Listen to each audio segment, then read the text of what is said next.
Diba, Wilma, he is the son of the former president. He's now serving as a congressman. And today, we will find out that he also has, like regular people, he has a lighter side. Mahilig sa music. He wanted to be a rock star. Gusto nagpa-play siya ng saxophone at saka flute. Yeah. Yeah, I first learned to play the flute, and then kasi yung flute mostly for classical and some jazz. Pero You really took formal lessons. yes, I took formal. I played in an orchestra, and then kasi ang flute at saka yung saxophone malapit na ang fingering, it's the same. So most flute players actually play the saxophone.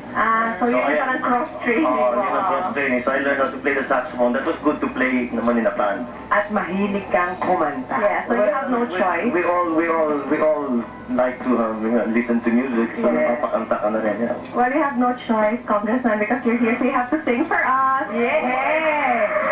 Please. Ready po? Okay. Our band is waiting with the address.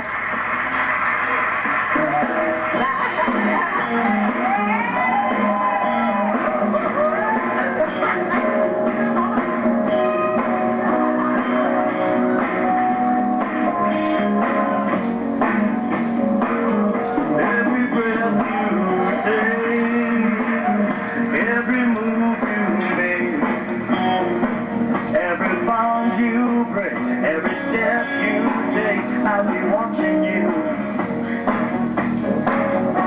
Every single day, every word you say, every game you play, every night you stay, I'll be watching you. And you see, you belong to me. I'm a boy with every step you take, with every move you make, every vow you break, every smile you make, every claim you make, I'll be watching you. I'll be watching you. I'll be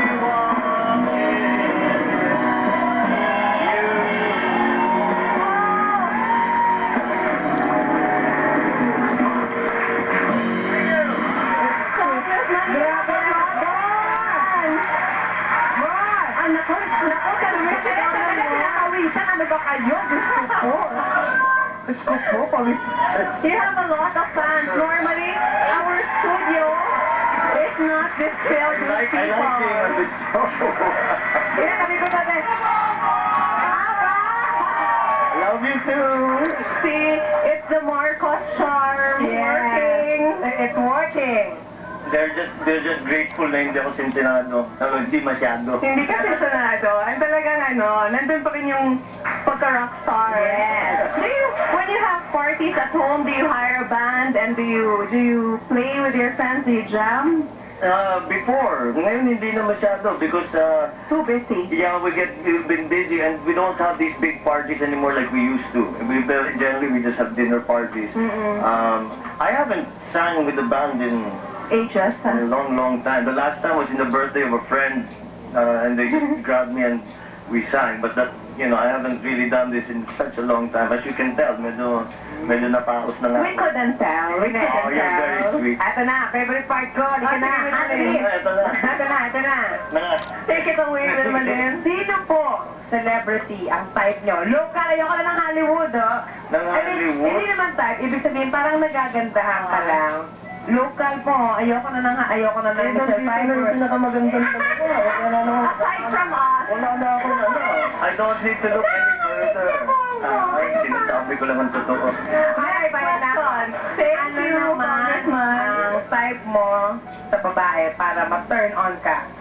Ano, physical, ah? Yeah, Physical? what turns you on in a woman? Yung napapa-double look ka. Parang, uy, Siguro, I think, kasi kung sa physical, yung unang nakikita mo talaga, for me, what strikes me are the eyes.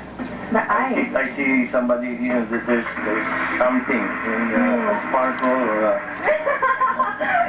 Ganyan, that's it. Kuhang-kuha na. Sige na. Beautiful eyes. Beautiful eyes, you're not- It's really the eyes. It's when you're talking to someone. I mean, if you when you look into their eyes, you sometimes kung you see something or you feel an attraction or some kind of connection. What do you find sexy in a woman?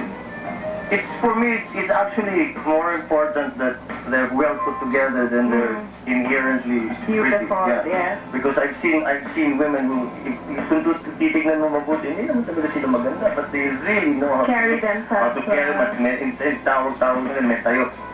So it's really the way a lady carries herself. May tayo. Very regal, ganyan. Very regal din Kaya ko yan, Tia. One thing I find extremely attractive in a woman is a sense of humor. Yeah. Ay, nakakapag man naman ako. Ano na, what is the wildest place you have ever thought of going to? With whom? Me? The I think that I have been trying actually to arrange is for a trip for my family to either the Arctic or Antarctica, because it's ngayon nagkakaroon na ng cruise where you can go on the ice, you can see the penguins, you can lamig doon, but it's something different, and at the rate things are going, dahan-dahan nawawala yung yelo so baka soon wala na yan. So that's one thing that I really want to experience, especially with the boys, with my family.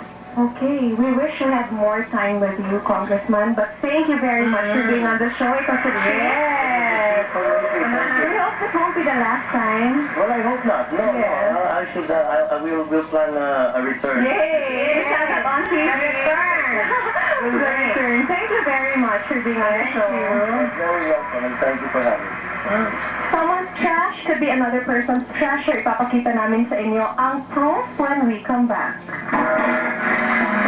We're in the kitchen with Congressman Bongbong Marcos. He is going to cook for us. How lucky can we get with Maria? Yes! You better taste the food. We will! Don't worry. And we will like. At honest kami dito kung masarap o hindi masarap. Lalong-lalo na ako.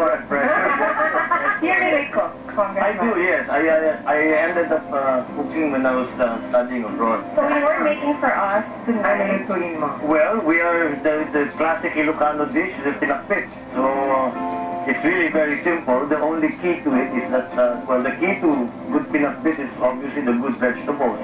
And they should be fresh, and they should be well cleaned, and they should bagong pitas is obviously the best. Shall we start? Yeah, sure. Alright, well, okay. Kailangan mo nito? Very simple lang naman ng Okay, kisa-kisa start lang mo. ito You just add the usual, yung mga based on Pinoy food is garlic and onion, palambutin natin ng konti. So, tanong ka lang ba?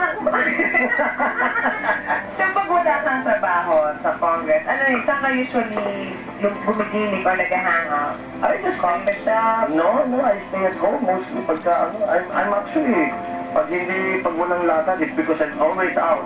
I take every opportunity to stay home, quiet, and be once in a while, I'll go out and I'll go with friends, we'll go have dinner, pero nothing out of the extraordinary. It's bagoong, tapos it's ready when you can Smell it. it. But you have to do this para matusta. It tastes different. It really tastes different when you toast it. So you just put in all the vegetables. That's it. So, busin mo na ito. Sa dali mo naman mali. Awante kwarta, awante labor pa, bongbong, ano ba yun? Yan na yung mga bibig ko. Question, ano ba yung typical day mo? Let's warm him up a bit. Typical day? Typical day with your family, ano ba yan? If you have no work, Sundays we always try to keep it as a family day. we watch a movie together. Yes, that's the sort of thing. We probably get a DVD or tell the kids to go and get one. What is your type when it comes to women? Physical, ayoko ng mabait, matalino, may understanding, Let's say Hollywood actresses. Who do you find Hollywood attractive? Local po ba? I not sure sino bang mga magaganda na yun. Wilma Dancel po, maganda yan. Wilma Dancel? Hollywood na ba ngayon? Nag-Hollywood na pala? Yeah, para hindi siya maano. Well, the one that I always thought was so beautiful was Michelle Pfeiffer. Wow. Yes, But this is coming along. We just have to keep cooking it. And then at the end, when How do you know it's done? What vegetable do you... they all should be at the same time, as I said. Yeah, they should all be. If the beans are cooked, Then everything else should and be everything cooked. should be cooked already. But actually, one of the things that you should never do with pinakbit is overcooking. Because pag nalamog, nawawala yung freshness ng gulay, sayang yung pagka-fresh niya. What sort of business would you be in? Would you open a restaurant maybe? Or open your own sports shop? I'd be a rock star. You'd be a rock star! That's my boy! Really? No, I nearly studied music in university. What instrument would you be? The singer or the one who does the guitar? Well, when I was still playing in a band, You played? You're in a I band? played in a band in England. What was your band called? We never actually had a name. So it was just jamming. Pichugi lang na band ito. No, we actually had we actually had gigs, yeah. In fact, I'm a proud member of Equity, which is the professional musicians cooperative or association in England. This one pwede na ito, ah.